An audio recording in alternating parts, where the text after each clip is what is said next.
Sound ready, 3, 2, 1, action. Assalamualaikum warahmatullahi wabarakatuh. Salam sejahtera bagi kita semua.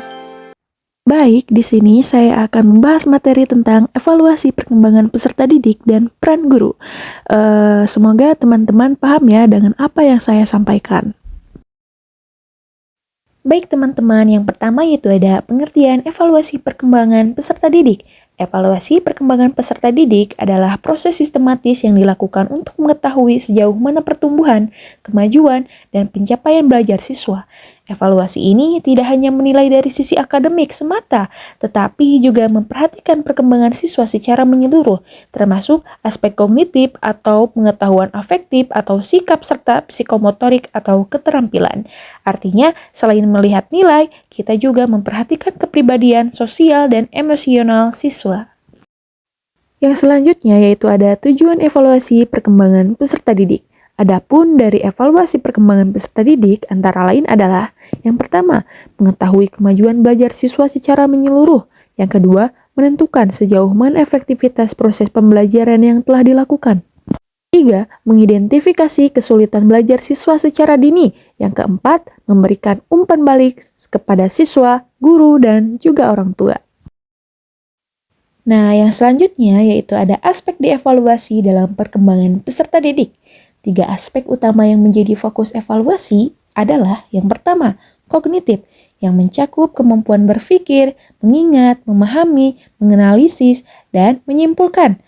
Nah, lalu yang selanjutnya yaitu ada afektif, meliputi sikap, nilai, minat, motivasi, dan tanggung jawab siswa dalam proses belajar. Yang terakhir yaitu ada psikomotorik, yaitu yang mencakup keterampilan fisik, ketangkasan, serta kemampuan menggunakan alat atau bahan dalam aktivitas belajar. Selanjutnya yaitu ada bentuk dan teknik evaluasi. Evaluasi dapat dilakukan dengan berbagai cara. Beberapa bentuk dan teknik yang umum digunakan antara lain, yang pertama, tes tertulis dan lisan untuk mengukur penguasaan materi pelajaran. Yang kedua, observasi langsung untuk menilai sikap, perilaku, dan keterampilan siswa. Yang ketiga, portofolio, yaitu kumpulan karya siswa yang menunjukkan proses dan hasil belajar. Dan yang keempat, yaitu penilaian diri dan teman sebaya yang dapat melatih refleksi dan kerjasama. Yang selanjutnya yaitu ada prinsip-prinsip evaluasi yang baik. Dalam melakukan evaluasi, guru perlu memegang prinsip-prinsip berikut. Yang pertama, objektif, artinya berdasarkan data dan fakta, bukan asumsi.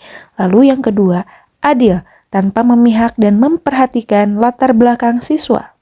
Yang ketiga, berkelanjutan, yaitu dilakukan secara rutin, bukan hanya saat ujian.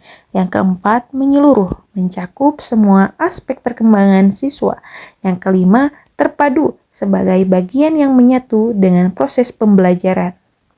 Lalu, yang selanjutnya yaitu ada peran guru dalam evaluasi perkembangan peserta didik. Guru memiliki peran yang sangat penting dalam proses evaluasi, antara lain yaitu yang pertama, sebagai perancang evaluasi, guru menyusun alat ukur yang sesuai tujuan pembelajaran. Yang kedua, sebagai pelaksana evaluasi, guru mengamati, mencatat, dan menilai proses serta hasil belajar siswa. Yang ketiga, sebagai menganalisis hasil evaluasi, guru mengolah data untuk melihat kemajuan dan hambatan belajar.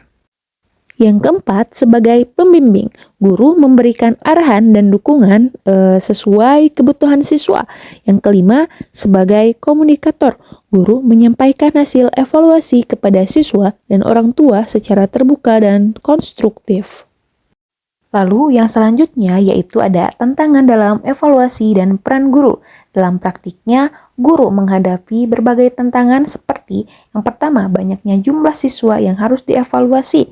Yang kedua, keterbatasan waktu dan alat ukur yang efektif. Yang ketiga, perbedaan karakteristik dan gaya belajar siswa. Yang keempat, tuntutan administrasi yang cukup tinggi. Yang kelima, serta perlunya pendekatan evaluasi yang lebih personal dan kontekstual sesuai kebutuhan siswa. Lalu yang terakhir yaitu sebagai penutup, kita perlu memahami bahwa evaluasi bukanlah sekedar mencari nilai atau ranking, tetapi lebih dari itu sebagai cara untuk mengenali potensi siswa dan membantu mereka berkembang secara optimal.